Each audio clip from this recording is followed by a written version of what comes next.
Mike, does crying after a loss make you undraftable? There's no crying in baseball, Dirk, but the good news is this is football. No, it doesn't make him undraftable. He's one of the best, most talented quarterbacks in the league.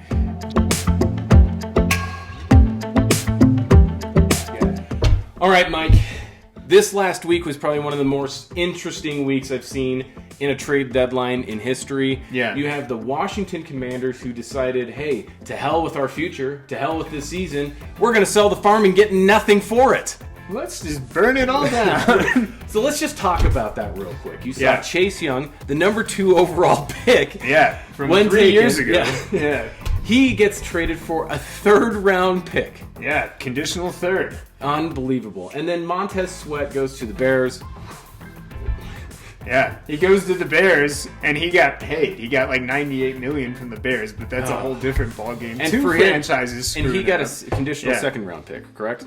I think so. I mean, regardless, like, you look at this and you're like, the Broncos got a 1st round pick for Bradley Chubb last year. What I kept thinking. What the hell? Yeah. Yeah, what in the actual hell?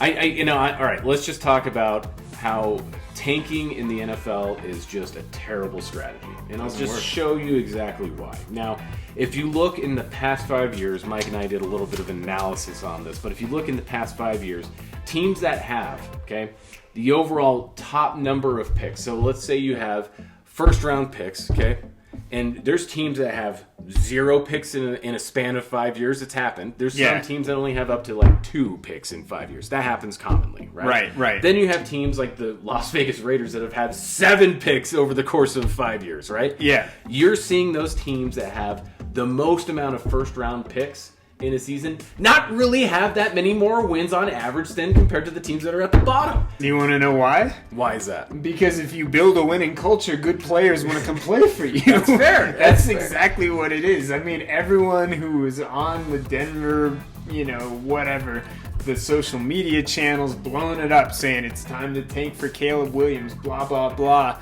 Well, how do you like the Broncos now? Beating the Chiefs at 3-5. Who knows what's going to happen? But I'll tell you what, if Denver even finishes 8-9 this year, it'll be a hell of a lot better than finishing 1-16, which is what everyone wanted them to do. Here's another crazy stat. Now, and you would think that this would, if you're going to sell your future, let's say you're in a position where you're saying, hey, let's go make a trade before the deadline, let's collect a couple good players because we're going to try for it all this season, right? We're going to try for it all. You would think that you're kind of like selling your future, and that means, hey, in the next 5 years, we're going to see a decline in the number of wins that we have. Right? Yeah. That is not the case at all, okay? If you take the past 5 years, teams that have the least amount of picks in the draft in the past 5 years have on average 4 more wins over that span than teams that have the most amount of picks. So just collecting draft picks doesn't lead to anything but just more chips in the lottery. That's literally all it does. That's it. The only thing that absolutely does matter, though, Mike, the only thing that I was able to find just from a quick analysis was the number of top 5 picks that you have. And the caveat there is that you had, I think it was Cleveland that had a 1st and a 4th round pick. Yeah. And then how many times did they? And they went from 0 to 7 wins in the next season, and you had to count it twice in that statistical analysis. So there's a little bit of an outlier skewing it. Yeah, but that's the only thing that has a slight, increase in the in the stats when you do the analysis. That's the only thing. And then if you have, let's say, a 32 through a 28th round picks at the bottom 5 in the 1st round, you're seeing on average 1 less win the next season. Okay? Yeah. Now, does that really mean anything? No, it really doesn't to me. The only thing that it means to me is that when you have a pool of individuals, the top 5 first people that are going to be selected are probably the most talented anyways. Right? Yeah. And that's pretty clear. After that, I think it's just a dice roll. Yeah.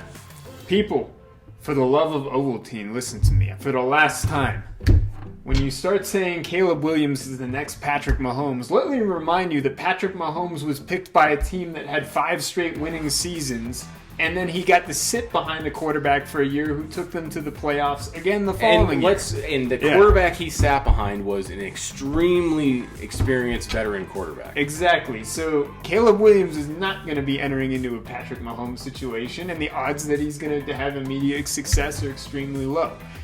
Green Bay with Aaron Rodgers, the exact same thing. How many years did he have to learn under Brett Favre? You don't just like develop a quarterback right away. Jacksonville might be doing the best case scenario with Trevor Lawrence, and I think he's going to like hit.